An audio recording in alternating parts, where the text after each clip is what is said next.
আসসালামু আলাইকুম ভিউয়ার, আশা করি আপনারা সকলেই ভালো আছেন। চ্যানেল তুরাগ ভিডিওর পক্ষ থেকে আপনাদের সাথে আছি আমি মোহাম্মদ সুলাইমান। ভিডিওটি থাম্বনেল দেখে বুঝতে পেরেছেন আজকের এই ভিডিওটি কোন বিষয়ের উপর ভিত্তি করে তৈরি করা হয়েছে। মূলত জীবনকে উপভোগ করার জন্য শারীরিক সুস্থতা এটি অত্যন্ত গুরুত্বপূর্ণ একটি দিক, কিন্তু গবেষণায় দেখা গেছে যে পৃথিবীতে বর্তমানে রোগাক্রান্ত মানুষের সংখ্যা দিন দিন অনেক বেড়ে যাচ্ছে। ডায়াবেটিস, হাই প্রেশার, হার্টের সমস্যা সহ ইত্যাদি জটিল রোগে মানুষ আক্রান্ত। গবেষকরা গবেষণা করে দেখেছেন মানুষের রোগাক্রান্ত হওয়ার পেছনে তিনটি জিনিস মূলত দায়ী। সেটি হচ্ছে মানুষের খাদ্যাভ্যাস, 2 নম্বর জীবনযাপন প্রণালী, 3 নম্বর হচ্ছে তার মানসিক অবস্থা। সেজন্য আজকের এই ভিডিওতে আমি 5টি টিপস আমি আপনাদেরকে দেব। যে 5টি টিপস যদি আপনারা অনুসরণ করেন তাহলে আপনার ডায়াবেটিস, হাই প্রেশার, হার্টের সমস্যা ইত্যাদি বড় বড় রোগ থেকে আপনারা ইনশাল্লাহ 99% মুক্ত থাকবেন। অর্থাৎ এই জাতীয় বড় বড় রোগ আপনাদের হবে না ইনশাল্লাহ। আর যারা বড় বড় রোগে আক্রান্ত, অর্থাৎ ডায়াবেটিস, হাই প্রেশার, হার্টের সমস্যা ইত্যাদি বড় বড় রোগে আক্রান্ত, তারা এই টিপসগুলো যদি অনুসরণ করেন তাহলে ইনশাল্লাহ এই রোগগুলো আপনাদের ধীরে ধীরে কমে আসবে। প্রথম যে টিপস সেটি হচ্ছে এক্সারসাইজ রেগুলারলি, মানে আপনাকে প্রতিদিন নিয়মিত ব্যায়াম করতে হবে। এখন আপনার ব্যায়ামের কথা শুনলেই সাধারণত আপনাদের মধ্যে দুটি ভুল ধারণা হয়। এটি হলো আপনারা মনে করেন প্রথমে যেটি যে আপনাকে প্রতিদিন 1 থেকে 2 ঘন্টা ব্যায়াম করতে হবে, এবং আরেকটির কথা আপনাদের ভুল ধারণা সেটি হচ্ছে আপনারা মনে করেন যে জিমে গিয়ে যেরকম ব্যায়াম করতে হয় এবং জিমে যেরকম ব্যায়াম করার জন্য অনেক যন্ত্রপাতি লাগে ওরকম যন্ত্রপাতি লাগবে। আসলে এই দুটি আপনাদের ভুল ধারণা। ব্যায়াম করার জন্য আপনারা ঘরেই ব্যায়াম করতে পারবেন এবং অনেক প্রকার ব্যায়াম আছে যেটি কোনো প্রকার যন্ত্রপাতি ছাড়াই করা যায়। সেজন্য আপনারা ইউটিউবে গিয়ে হোম এক্সারসাইজ লিখে সার্চ করলেই বেশ কিছু ব্যায়াম আপনারা পেয়ে যাবেন, যেটি আপনারা ঘরে কোনো প্রকার যন্ত্রপাতি, কোনো প্রকার ইকুইপমেন্ট ছাড়াই আপনি করতে পারবেন। আর ব্যায়াম আপনাকে প্রতিদিন 1 থেকে 2 ঘন্টা করতে হবে না, আপনি প্রতিদিন নিয়মিত 10 থেকে 15 মিনিট করবেন। এতে করে আপনার শরীরে অনেক উপকার হবে, আপনার শরীরের মধ্যে অনেক প্রকার রোগ প্রতিরোধ ক্ষমতা গড়ে উঠবে। এই ব্যায়ামটা না করার জন্যই দেখা যায় আমাদের শরীরে ধীরে ধীরে রোগ প্রতিরোধ ক্ষমতা কমে যায়। দ্বিতীয় যে বিষয়টি সেটি হচ্ছে ইটিং ব্যালেন্স ডায়েট, মানে সবসময় আপনাকে সুষম খাবার খেতে হবে। খাবারের মধ্যে আমিষ, শর্করা, শ্বেতসার, লৌহ এরকম বিভিন্ন প্রকার খাদ্য উপাদান থাকে। আপনি যদি গতানুগতিক 4-5 প্রকারের খাবার সবসময় খেতে থাকেন তাহলে কিন্তু এটি আপনার ব্যালেন্স ডায়েট হবে না। সেজন্য আপনাকে ঘুরে ফিরে সর্বপ্রকার মাছ, শাক, সবজি, ফল, মূল, দুধ, ডিম এগুলো আপনাকে খেতে হবে, তাহলে সেটি হবে আপনার ব্যালেন্স ডায়েট মানে সুষম খাবার।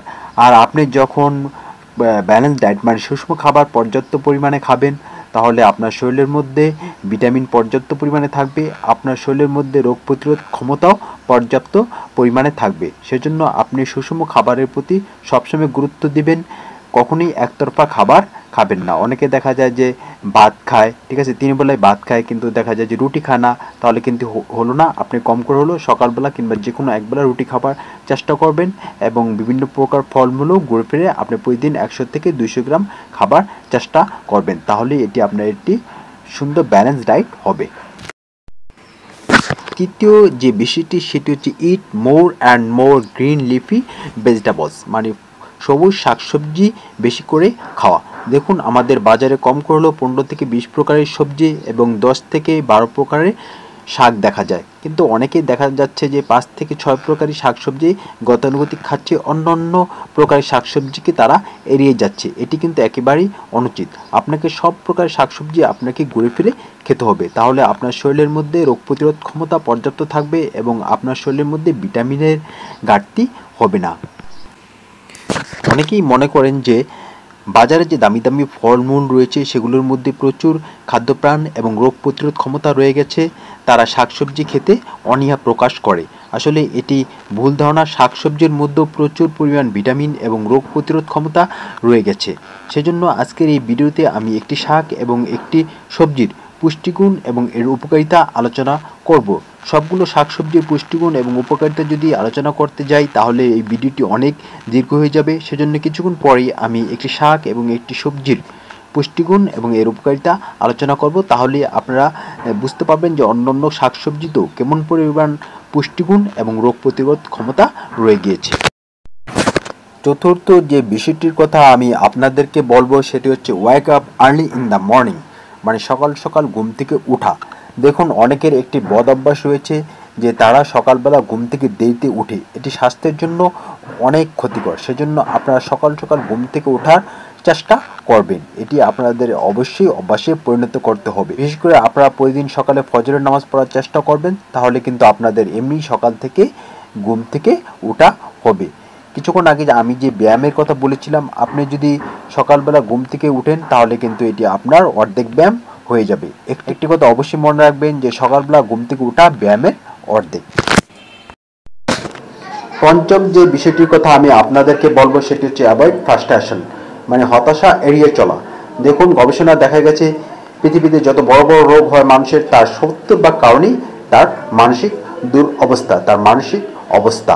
সেজন্য আপনি মানসিক অবস্থাটিকে অবশ্যই প্রাধান্য দিতে হবে। আমরা মনে করি জীবনযাপন প্রণালী এবং অনেক শারীরিক অবস্থার কারণে অসুখ হয়, কিন্তু মূলত এটি একটি ভুল ধারণা।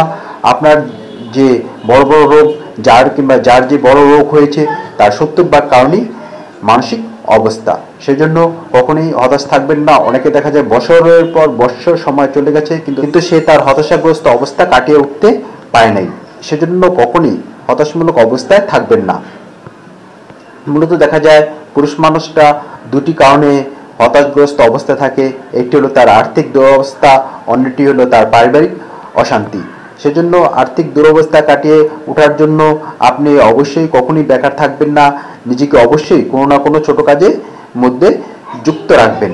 আজকাল অল্প টাকাও অনেক দেখা যায় ভালো ভালো ব্যবসা শুরু করা যায়। আমাদের এই চ্যানেলে স্বল্প পুঁজিতে কিভাবে ভালো ব্যবসা করা যায় এই সম্পর্কিত ভিডিও কিছু আপলোড করা হবে, সেজন্য আপনি অবশ্যই চ্যানেলটি সাবস্ক্রাইব করে রাখবেন। তাহলে স্বল্প পুঁজিতে কিভাবে ভালো ব্যবসা করা যায় সেই সম্পর্কিত আইডিয়া আপনি পাবেন। আর পারিবারিক অশান্তি দূর করার জন্য আপনি পরিবারের সকলের সাথে সমঝোতা বজায় রেখে, সকলের সাথে সুসম্পর্ক রেখে জীবনযাপন করার চেষ্টা করবেন। মা বা ভাই বোন, আত্মীয় স্বজন, স্ত্রী পুত্র সহ সকলের সাথে কিভাবে সৌহার্দ্যপূর্ণ সম্পর্ক বজায় রেখে জীবনযাপন করা যায় সেই দিকটির প্রতি লক্ষ্য রাখবেন। ভিডিওটি দেখার জন্য সকলকে অসংখ্য ধন্যবাদ।